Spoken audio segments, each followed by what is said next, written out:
and we're going to be talking about sales today, and the fact that a lot of people get a little bit stuck on that word and the energy of sales.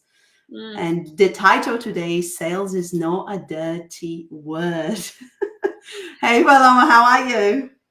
I'm good. I'm happy to see your beautiful face, and I'm excited to talk about this today. Awesome. So tell us a little bit more about why are they so scared about sales? Yeah.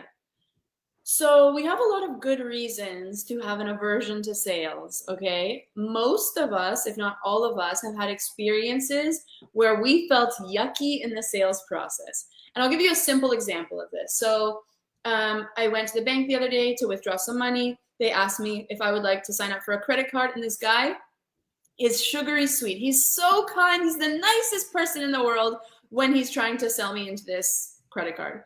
As soon as I say no, his face drops. He stops talking to me, sort of ignores me, gives me what I want, and that's it, right? So the difference in how people treat you when you give them what they want and what they don't, that can be disheartening, because no human wants to be treated like they're not a person. Every person wants to be treated with the kind of dignity and humanity that we expect, right? And so, unfortunately, there are a lot of businesses that have only been able to grow by doing sales in a transactional way, treating humans as a quota, a sales quota, right? And we are intuitive beings, and we are intelligent, and our bullshitometers are very sensitive and attuned. And we know when we are feeling used or manipulated or bulldozed. And it's a very simple thing. If I would like to be treated like a human, imagine that, right? And so because we've had these kinds of experiences with sales that are uncomfortable, we, as empathic, loving, I imagine people who are listening, coaches, experts, consultants, subject matter experts, influencers, like people who want to do good things in the world, we don't want to put other people in an uncomfortable position. We, to sell well, especially let's say you're selling coaching, consulting, something like that, there will be some tension. There will be some tension, but the tension is actually a good, productive tension. And that tension is the feeling of growth, because you're challenging someone up with love, right? You're inviting them onto a quest. You're inviting them into a journey. You're inviting them into a container. You're inviting them into expansion. And so, of course, there is the discomfort of growth and change, but that is not the same as being dehumanizing. And so I've been writing a paper lately, actually a white paper, on people's sales aversion. Why do people have this gut? Like people are saying, like, I'm not a salesperson, or I don't sell, or I'm allergic to sales, or I hate sales, right? I hear this from women all the time. And yet the interesting thing is, studies have shown, a lot of women say that they're not good negotiators. Actually, women are incredible negotiators when it comes to representational negotiation. Representational negotiation is negotiating on other people's behalf. So how do you negotiate for yourself? Let's say you're in a salary negotiation or on a sales call, versus for your children. If it's like the last doctor's appointment of the day, you're a mama bear, you're going to get that appointment. You have the capacity, and you're a brilliant negotiator. It's just actually women outperform men statistically. I think it's by like 23% or something like that. This awesome woman, Margaret Neal, did this research, and I interviewed her. And she was saying, yeah, women are amazing negotiators. It's just that we're good at fighting for other people, but not always good at fighting for ourselves, or advocating for ourselves, I should say, right? And so it is wonderful that you don't want to make other people feel like shit. That's wonderful. It's great. But if we subscribe to this limiting belief that the only way to sell is to mistreat our fellow humans or to be transactional, then we're shooting ourselves in the foot, because that limited paradigm doesn't leave any room for us to sell our offers. And so you either throw up your hands and quit and say that's the only way, or you get curious about, maybe there's a different way to sell. Maybe there is a loving way to sell. Maybe there's a respectful way to sell. Maybe there's a consent and permission-based way to sell. We start to explore other avenues for what's possible when it comes to sales. And that's where I come in, because you know what? I've had so many incredible, high-achieving women experts from around the world who came to me, and guess what they said? They said, Paloma, I took all of the sales bro programs and I didn't feel authentic. I didn't feel like myself. I felt like a slimy, gimmicky, cliche, outdated used car salesman, and I don't want to feel like that. And so they're searching for a better and different way. And I am a person who I have built my business for the last like 13 years of working for myself and selling with love. I don't have a tolerance for that level of bullshit. Like, I'll be on a sales call and I'll just speak it like it is with so much love. With tough love, I'll often say what someone needs to hear, because for me, that's love, right? But it doesn't have to be something that feels bad. There's a way to sell that feels good. Yeah. Yeah, totally get it. And you mentioned so many important points here, but talking about the coaching business in itself, like I have seen a massive shift, like you're saying, like, in 2020 when COVID hit, it was exactly when I started my business. Everybody just jumped online and there was people starting their coaching business, and that bro marketing, bro way of selling, it was working, right? So many people like build their business on that. But, of course, after a while, people have, bought into those courses, not gotten the results. And now we are in a completely different season, right? Where people are more discerning when they're buying into another course. Have you seen this shift as well? Here's the thing. You can screw someone over once, but you can't screw them over twice. And so the truth of the matter is, treating people in this way that feels icky and gross, it's funny because you're right, that you can get results in the short term, but you are not here to build a short-term business that lasts for a year and then everyone online is saying, Martin is a scammer, don't go to his blah, blah, blah, right? Actually, it makes good business sense there's the human level, which should be, of course. I wish it were, of course, but it's not, of course. That we treat humans like humans because we're supposed to treat humans like humans, period. But some people are only persuaded by a business argument. Okay. The long-term value of a client, okay?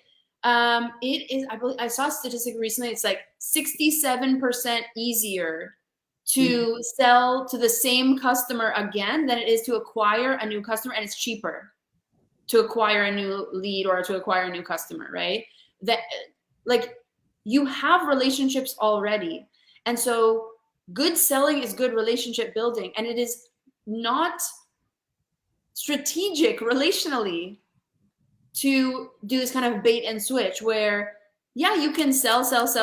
You can arm twist. You can make people feel like shit about themselves. You can use scare tactics, and you can use all of the techniques, and they work because ultimately we are primal beings, and we will fall for that kind of stuff because we're human. But guess what? If you tarnish a relationship, if you don't sell with integrity and with love, that's not a good long-term strategy. We are all connected in our industry. We all talk. Your reputation precedes you in a room, okay? Your brand is not what you say about you. It's what other people say about you when you're not in the room, right? And so, there's a reason I've been able to work for myself for 13 years and why my clients get me other clients, why my clients come back again and again and again, because your goal is not just to sell, but it's to deliver well and to do right by your people. Do right by your people. Like, it should be obvious. But unfortunately, it's not. And it's understandable that there's this anxiety. Like, I don't want to just like purely criticize this other paradigm without saying, like, it can be an interesting challenge or problem to think about. How do I scale rapport building? How do I scale relationship building, right? Just because it's a difficult problem with some legitimate constraints does not mean that we just go for the lazy, easy answer, which is to be robotic and to copy and paste the exact same blurb when you meet someone on LinkedIn again and again and again, and to not personalize it, to not see the person in front of you they actually have a problem and they're struggling with something and they actually are looking for a solution. They're not just sales call number 999 on the schedule, So I think in some ways, people are waking up to it. Sometimes people have to put their hand on the hot oven and get burned a couple times. It sucks. but that's when they find me. So I'm okay. Like, I wish I could save. And some people say to me actually often, I wish I found you before I found the sales bros. I wish I found you before I invested 20K with blah, blah, blah, this person, whatever. Like, what just put it with you? Because why do you have to sacrifice feeling good or selling? Like, you have to pick one or the other as though they're mutually exclusive.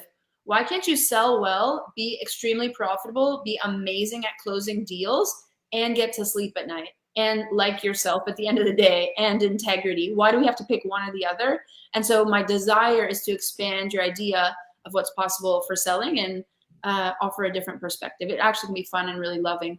And if you have a sense of humor, honey, there's so much that we can do on a sales call. It can really be play and it can be fun. That's awesome. Yeah.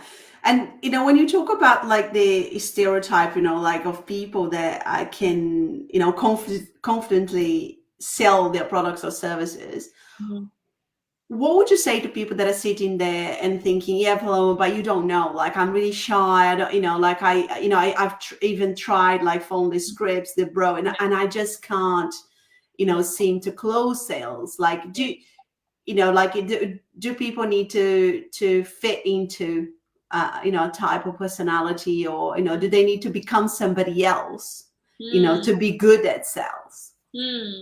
What an exciting and interesting question that I could answer in 500 different ways. Where should I start? There's so much to say. One of my favorite things to say is, with love, it's not about you, right? Okay, I'll give you an example. I call this the surgeon with the pimple on her face. It's a female surgeon, okay? So this woman is the best brain surgeon in the world, okay? And there is a little boy who just got into a car accident and he badly needs brain surgery. And this woman is like, oh shit, I just got this big pimple on my forehead today and I don't look that great today. She doesn't go into work that day because she has a pimple and because she doesn't want to look bad in front of other people. If you are a gifted human, which if you're listening to this, surprise, you're a gifted human, and you're not doing surgery on that little boy because you have a pimple on your face, guess what, honey? It's not about you. It's not about you. When you choose to be an entrepreneur or a business owner, you are choosing to be a servant of, or of high service to an audience that you're falling in love with. I am in love with women entrepreneurs. I think they're the most badass, incredible humans, and it is a joy and it is a pleasure to advocate on their behalf. I feel like the women's lawyer. I'm like, okay, ladies, show me your deals.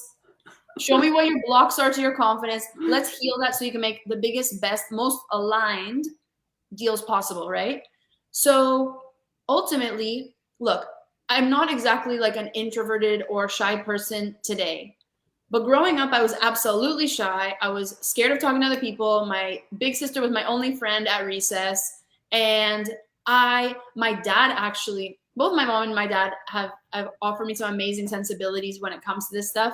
My mom is an amazing businesswoman, and she wrote a book, and she, with 4 girls, all a year and a half apart, and my dad, who wasn't so supportive of her business, she built a business from the ground up, But I would remember my dad, for example, like when I was at the library as a kid and I wanted something, and I would ask, Dad, can you ask the librarian for an eraser or a pencil, whatever. He'd be like, come on, Paloma, you're strong. You can do it. Go ask. I dare you. I dare you to do it. Right.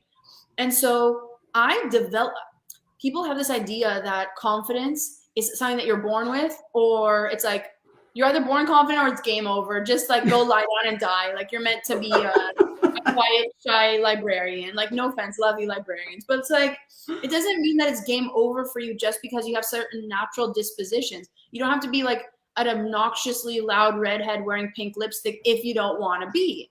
Whoever you are, you can still transmit love to another person. You can still transmit confidence and conviction to another person. And enroll them in your vision of what's possible, because ultimately, like the surgeon with the pimple on her face, it's not about you. And so it's okay if you are more introverted. Actually, introverts have a lot of amazing advantages when it comes to sales. Guess what? You're better listeners. You're better listeners. So you have this capacity for perception or for observation that the loud extrovert, when you're talking, you're not winning. Okay. When the other person is talking, guess what? They're writing your pitch for you. They're telling you exactly what they want, exactly what they need, exactly what their motivations are, right? And you're listening.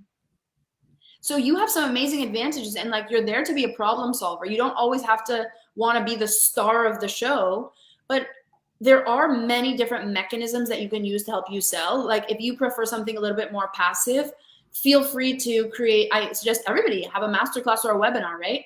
I go and I meet people at events all the time. I go to things that I'm naturally interested in. And everywhere I go, there are people who need my stuff. There are women who are brilliant and powerful and incredible, and they still need to expand in their confidence and their capacity to close deals.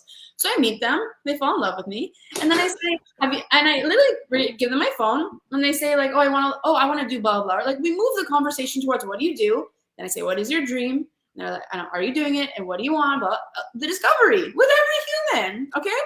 Sometimes I even get in trouble for this. I got in trouble doing this at my sister's birthday, but also there's humans everywhere who need your stuff. And it's not about me. It's about what a gift that you got to meet me today. At 𝗕𝗢𝗢𝗢𝗏, add me, honey, on Instagram, okay? What a gift that you got to meet me today, because I'm here to be of service to you. It's not about me. I'm good. I have what I need, right? So I'll ask them, drop your email, and I'll literally send them my masterclass same day. And by the way, if you're listening, oh my God, a crazy bug just came through my window. But guess what? It's not about me. It's okay. I'll survive. That's a really smart strategy. Come in while I'm doing a live stream. Wow.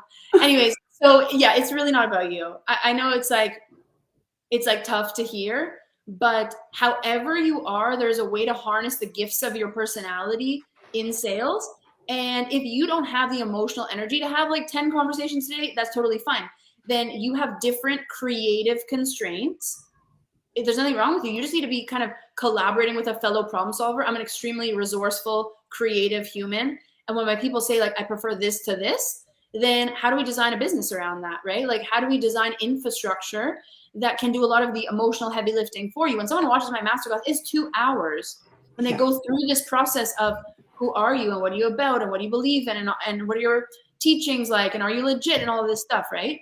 So that does a lot of the heavy lifting for me, and I make it mandatory. If someone wants to work with me privately, you need to watch my masterclass before you work with me. So that's 2 hours of Paloma time. My Instagram, go watch my videos and see if if we vibe and you like me, great, right? So there's different things that you can put in place. But every single person has the capacity to sell.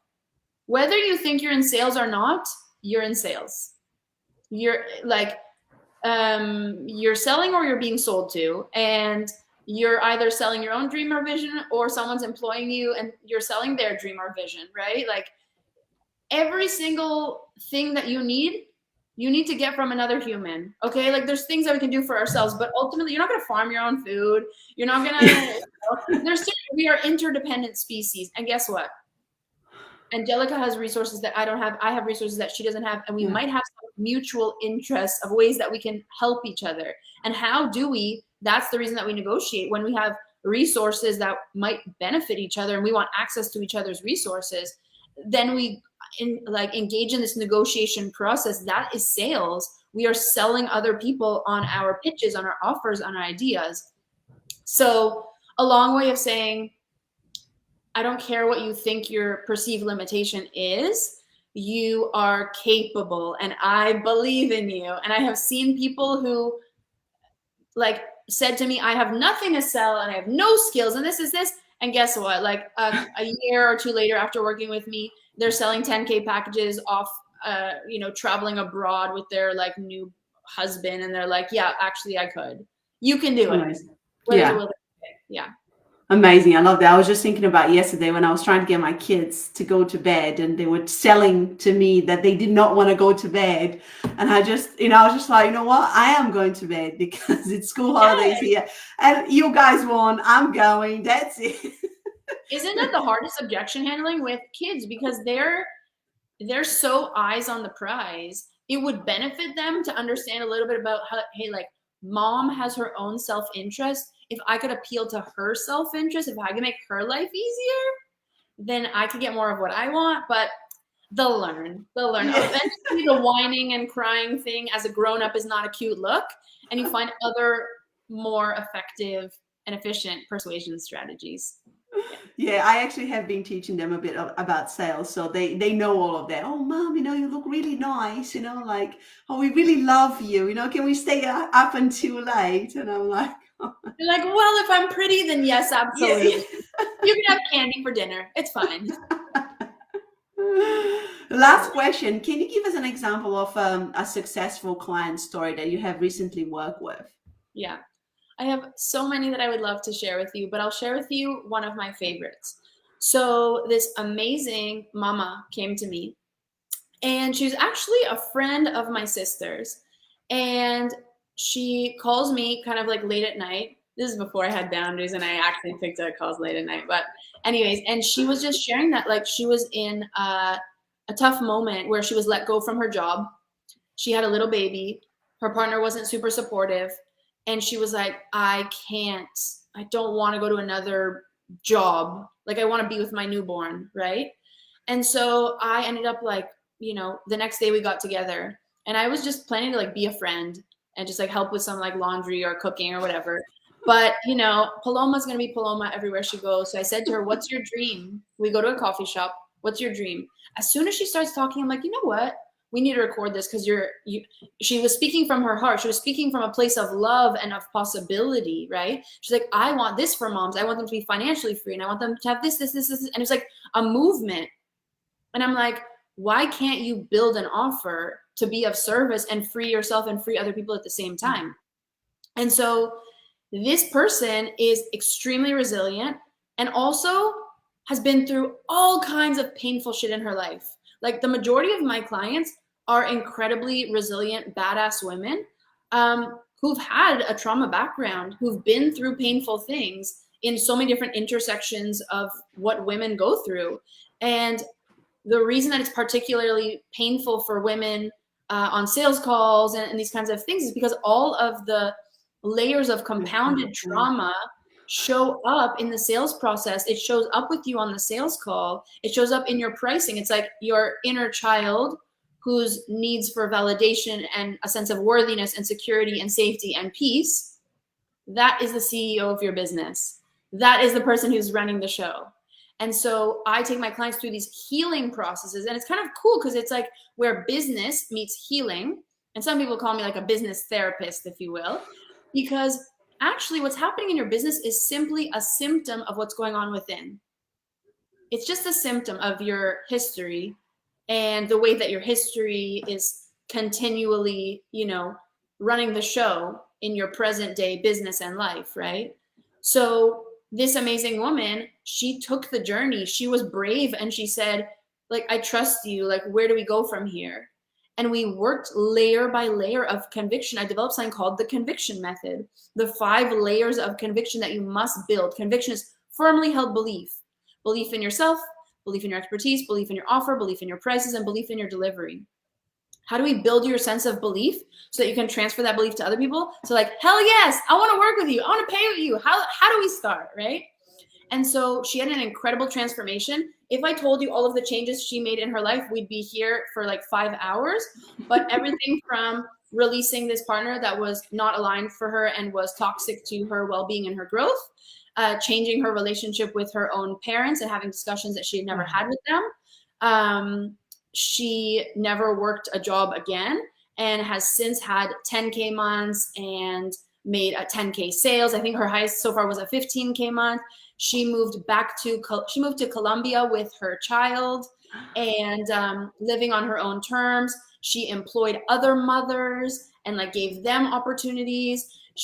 Our first few deals that we worked on were sponsorship deals. So we built an audience for her, and she sold sponsorship deals, and I coached her through the process of how do you package, how do you pitch. There's an iconic photo, which I could find, of me, her, and her beautiful little daughter, who I don't know if she was like 2 or 3 at the time, sitting on her lap while we have it spread out on the table, all these sticky notes. And I think her kitchen was green, and I still have this image in my mind, and we're building sponsorship packages. And it just felt like really so empowering.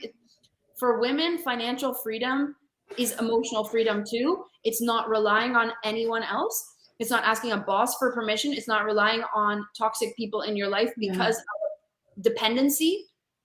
It's self-sufficiency, and it is a feminist issue for women to have financial and emotional control in their lives, with all of the kind of systematic ways that women are held back and harmed in our society, it's very important that women have more power, more control, and more access to resources. And the only way that you can do that is doing the brave, hard work of saying, I am willing to invest in these skills. Confidence skills, negotiation skills, sales skills will set you free. And so, like, we had so many conversations with this amazing woman of like, it just makes me cry when I think about how her daughter's gonna have a totally different life, a totally different path than she will, because she sees her mom healed, empowered, coaching other women. She wrote her book in one of our containers that we did together. Her story is remarkable, beautiful, powerful. And I encouraged her, I'm like, baby, write your book. And she started doing live readings, and she finished her first draft of her manuscript. This is someone who didn't grow up being told you matter and your voice is important. An immigrant to Canada. She's been through all kinds of traumas, and for her to find her voice and be able to sell herself confidently. I remember we did meetings where we practiced her pitch, and we did it again and again. I asked her, watch this on mute, look at your embodiment. And I would lovingly move her shoulders back, calm her forehead, and like working with her through the internal game. To master the inner game of sales is also a mastery of your life, because you can access anything and you feel infinite, you feel unstoppable. That kind of confidence stays with you for life.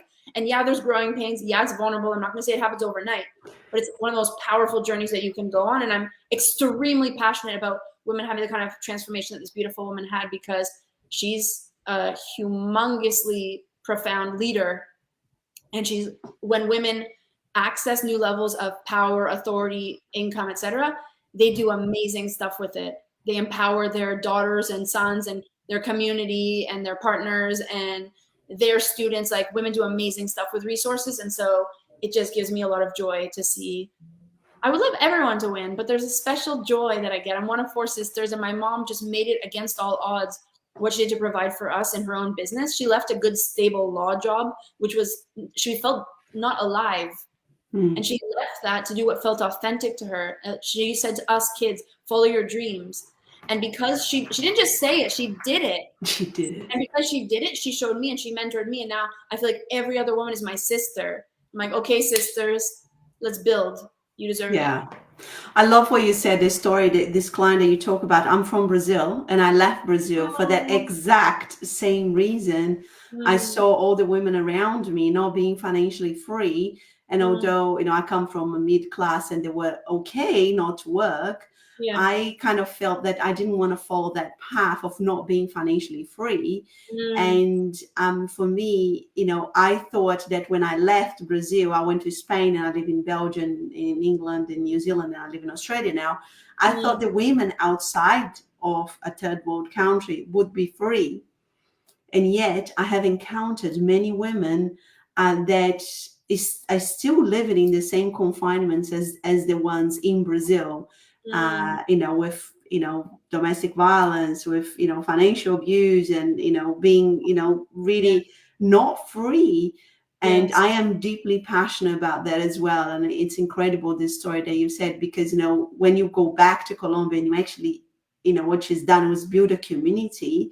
I don't believe that they already have those things in place to help free women. It's not only about having a job and any money. It's about a freedom that comes from inside, right? And I think that's where you were talking about this healing process that we need to go through, to really find that healing, as a woman, which I think is so important. I love what you shared, and it's so beautiful. My clients have come from over 25 different countries around the world. I have an amazing woman who's closing 3K sales in Ecuador. I have an amazing client from India, an amazing client from Kenya. I wrote down, where else? From China. Like, I don't ever feel like it's like, it would be amazing to change the world, but the best way to start is to change yourself.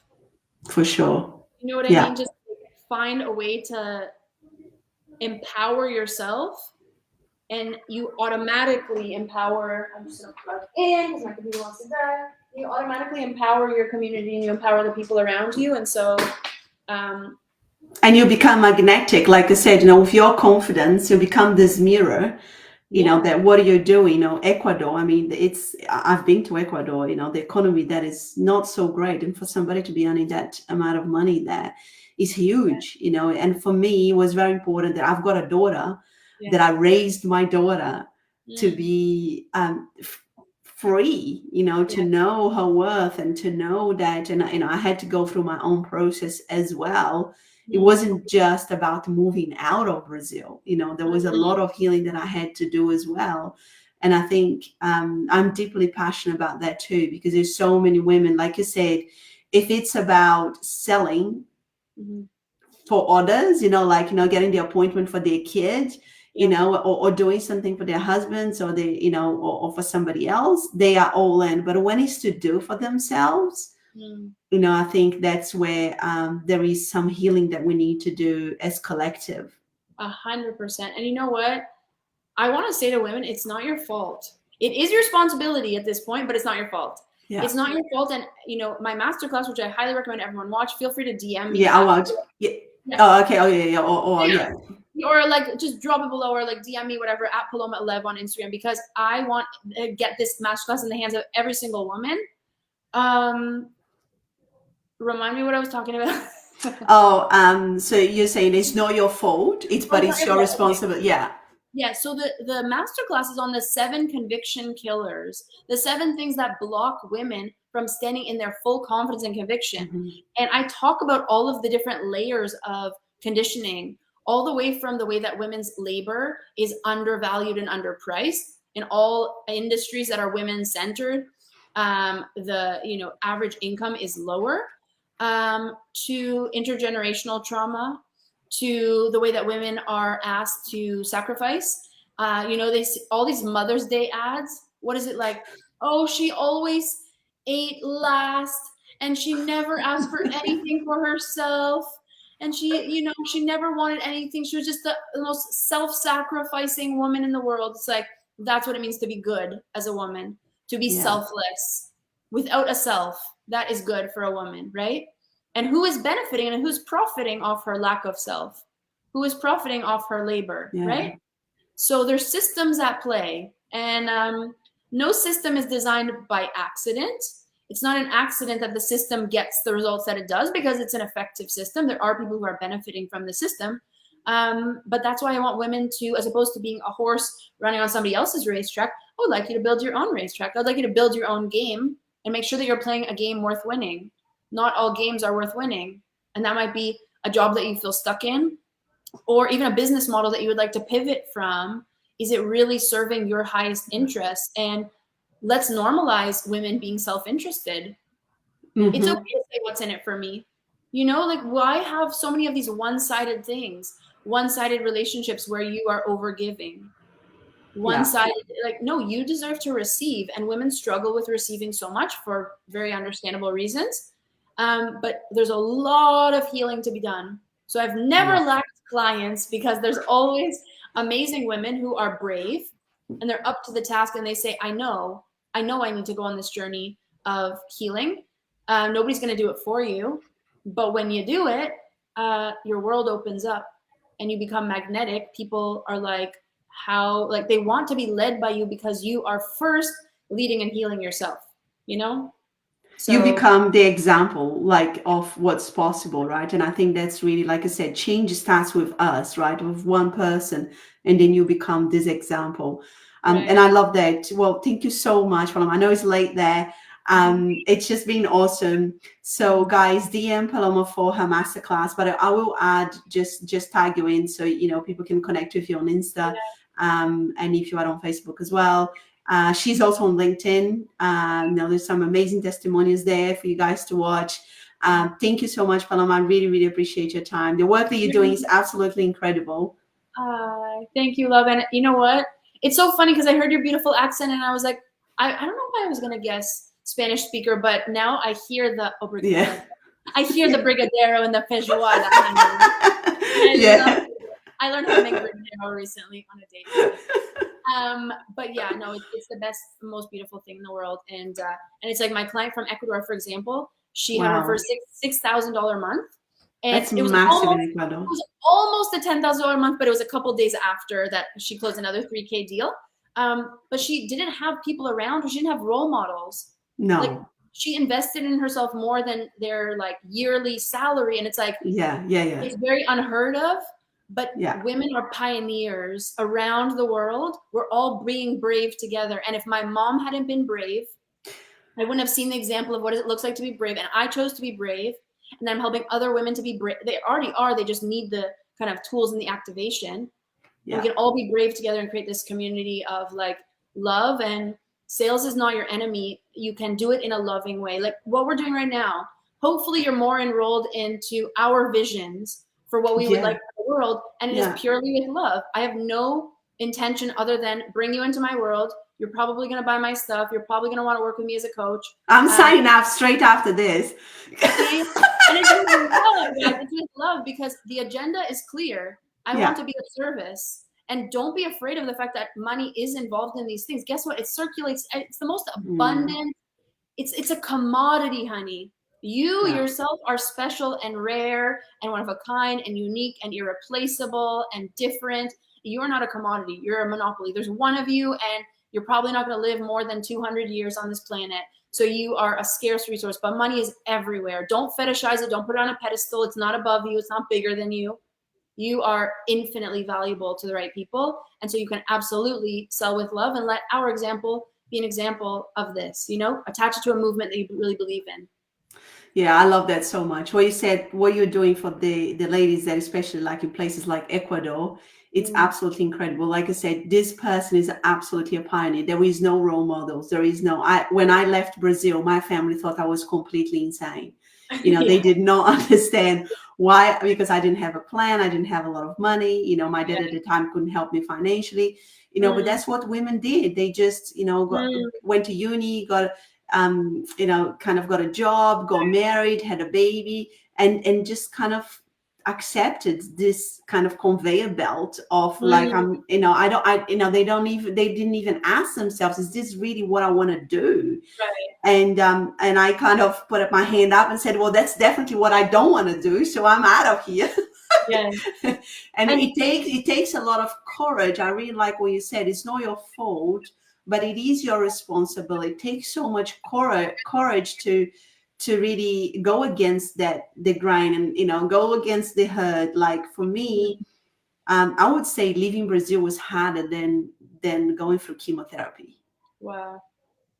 People, you know, like, and you know, and when I say this, my husband is English, I'm like, you don't understand because you're English speaking, and everywhere you go, people speak English, but you know, it's different when you are not an English speaking person. You know, I left everything I knew and everything was different. Like you put a TV on, it's different. Like I lived in Spain, like people treat you. There is a lot of racism. There is a lot of, you know, everywhere you go, even when you speak other languages, you know, and you know, like it was extremely hard to make that leap. But if I hadn't made that leap, I wouldn't be here today. You know, I just want to say one more thing because you're so fun to talk to, and it's so important what we're sharing today. I think about our grandmothers. You know, we have the internet. Yeah. Do you understand, friends, what a game changer that is? Like they did this multiplication machine of where we can access, I don't know how many billion, 8 billion humans that exist right now. Like opportunity is infinite for us now. And I think about my grandmother who grew up poor in Romania and my father who grew up poor in Romania and like Jewish in a communist country that was very anti-Semitic. And my grandmother survived the Holocaust and she was the most resourceful person. My dad still remembers not having enough food growing up. My grandfather died in front of my dad when he was young. He had a heart attack and he was a physician and he passed away in front of my dad as a teenager. So my grandmother took care of the whole family of him and his brother. And there was rations of how much food you could get. So she would get like 1 chicken per week. And my dad always tells a story about how resourceful my grandmother was. With this 1 chicken, she would stretch it and she would make this and this and this, and she would make soup and this. And they're like, whenever I confront a challenge in business or in life, I draw on the strength of my ancestors and my grandmothers, like survivors. We are survivors as women. We are survivors of a culture that can be toxic to us in a lot of different ways. We are so badass. We are so strong. We are so resilient. Let your PTSD, which we all have to some extent, become post-traumatic growth. Yeah. Post-traumatic growth, you know, of this incredible renewed resilience. I had someone the other day who asked me, she said, when you say gritty, what do you mean? I said, we are survivors. Yeah. And we find ways to thrive and alchemize our pain into goodness and into gold and into love. And my grandmother, that she was able to take this one chicken and stretch it for the entire week to feed her family. I just compare the kinds of problems, and I'm not trying to diminish the true challenges of business. That business is very challenging. But like when I compare the kind of constraints that she had versus what we have, that the tool of the internet, love, and persuasion, with those three, maybe a cup of coffee every now and then too. Like we got so much opportunity. And I know that opportunity can be overwhelming, but it's like, bring your ancestors in the room for support and for love to stand. I love that. I love that. I was like, I had goosebumps all over when you were talking about this story of your family. And I'm so going to do that. My grandmother had 15 children and my mom is the only woman. Wow. So my mom has always been a badass woman because she had to be so strong, right? Wow.